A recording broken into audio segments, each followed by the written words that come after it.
membelah Laut Merah dengan tongkatnya.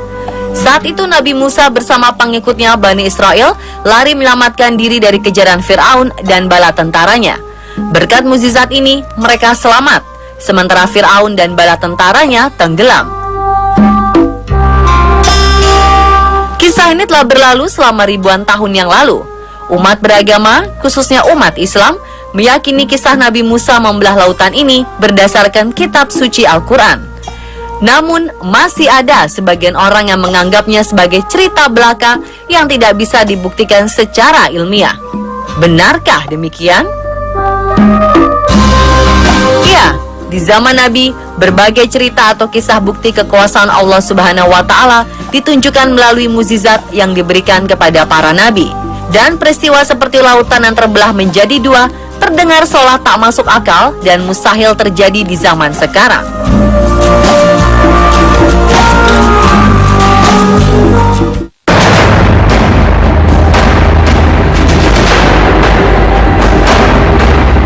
Nyatanya seorang arkeolog menemukan beberapa bukti tentang kisah Nabi Musa alaihissalam membelah lautan. Ia adalah Ron White, yang pada akhir 1988 lalu mengklaim bahwa dirinya telah menemukan beberapa bangkai roda kereta tempur kuno di dasar Laut Merah. Menurutnya, temuan ini merupakan bangkai kereta tempur Fir'aun yang tenggelam di lautan ketika digunakan untuk mengejar Musa bersama para pengikutnya. Menurut pengakuan White, selain menemukan beberapa bangkai roda kereta tempur berkuda, White bersama timnya juga menemukan beberapa tulang manusia dan tulang kuda di tempat yang sama.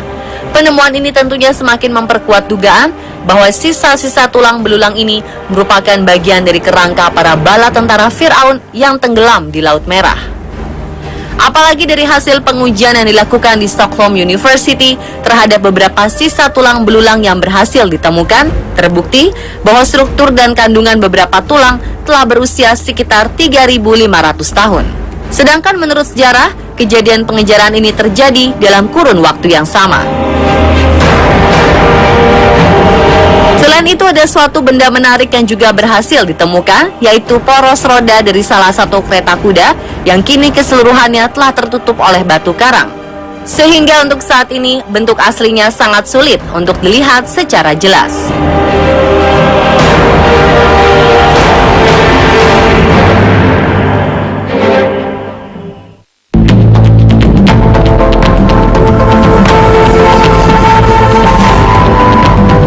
Menurut para ahli, pada bagian peta yang dilingkari warna merah, disinilah lokasi di mana Nabi Musa bersama para kaumnya menyeberangi Laut Merah. Lokasi penyeberangan diperkirakan berada di Teluk Aqaba di Nuweiba, sebuah kawasan kota pantai di tepi timur semenanjung Sinai, Mesir. Kedalaman maksimum perairan di sekitar lokasi penyeberangan adalah 800 meter di sisi ke arah Mesir dan 900 meter di sisi ke arah Arab. Sementara itu, di sisi utara dan selatan lintasan penyeberangan, kedalamannya mencapai 1.500 meter. Kemiringan laut dari Nuweiba ke arah Teluk Aqaba sekitar 1/14 atau 4 derajat. Sementara dari Teluk Nuweiba ke arah daratan Arab sekitar 1/10 atau 6 derajat. Dengan jarak antara Nuweiba ke Arab sekitar 1.800 meter, lebar lintasan Laut Merah yang terbelah diperkirakan 900 meter.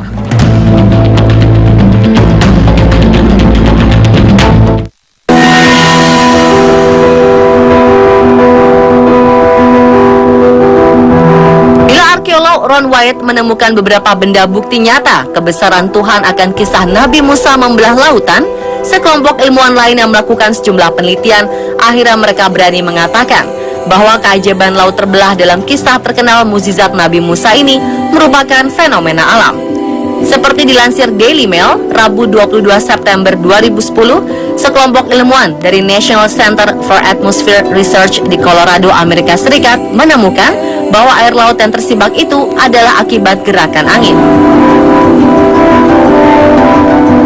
Dalam sebuah simulasi komputer yang dilakukan para ahli di Colorado, diketahui bahwa angin timur yang berhembus dengan sangat kuat selama 12 jam dalam semalam bisa menyibak air laut, menciptakan sebuah jalan tanah sebagaimana digambarkan dalam kisah Exodus Nabi Musa.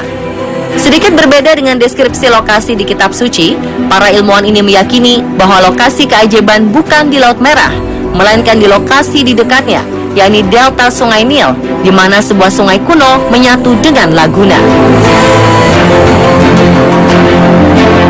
Dari penelitian yang dilakukan, para ilmuwan ini menemukan bahwa angin timur dengan kecepatan 101,3 km per jam yang bertiup dalam waktu 12 jam akan mendorong air, baik di danau maupun aliran air.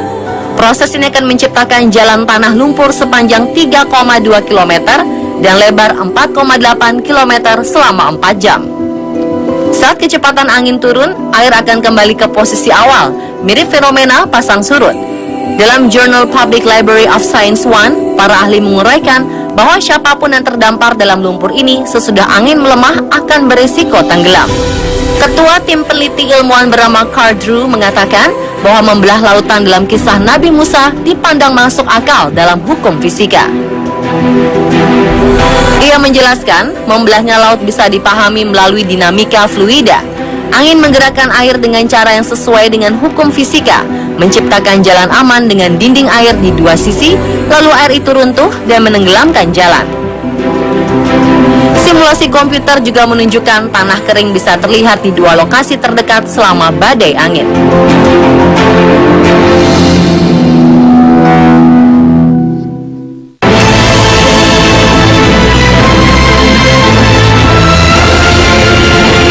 Mirip dengan teori para ilmuwan dari National Center for Atmospheric Research, dua peneliti Rusia bernama Naum Folzinger dan Alexei Androsov dengan menggunakan persamaan diferensial matematika mencoba membuat pemodelan tentang kondisi ketika gelombang laut terpisah. Keduanya mendasarkan pemodelan mereka dengan keterangan-keterangan di kitab Old Testament dan Torah, termasuk keterangan bahwa pada saat itu terdapat gugusan karang yang jaraknya dekat dengan permukaan laut.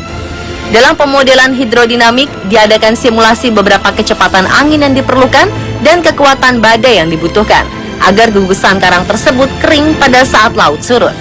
Disimulasikan pula berapa lama gugusan karang akan kering dan kapan air laut akan kembali menutupinya. Hasilnya adalah, jika angin timur bertiup sepanjang malam dengan kecepatan 30 km per detik, maka gugusan karang akan kering. Dengan keadaan ini, untuk menyeberangi 7 km gugusan karang, kaum Bani Israel sebanyak 600.000 orang membutuhkan waktu 4 jam. Kemudian air laut akan kembali menutupi gugusan karang setelah 4,5 jam. Ini berarti selama 4,5 jam, gugusan karang masih kering. Kecepatan 30 meter per detik ini berarti 108 km per jam. Dalam skala Beaufort, kecepatan angin 108 km per jam sudah dapat dimasukkan dalam kategori badai yang minimal mencapai skala 10 dengan kecepatan di atas 89 km per jam selama 12 hingga 1200 jam. Adanya penemuan dari arkeolog dan beberapa ilmuwan yang cukup menggemparkan membuat sebagian orang semakin yakin akan tanda kebesaran Allah Subhanahu wa Ta'ala. Dan ada juga yang berpikir, apakah mukjizat Nabi Musa ini merupakan fenomena alam yang bisa dibuktikan secara ilmiah? Lalu bagaimana kaitannya dengan kisah yang sebenarnya dalam kitab suci Al-Quran? Nantikan kelanjutannya besok malam hanya di On The Spot.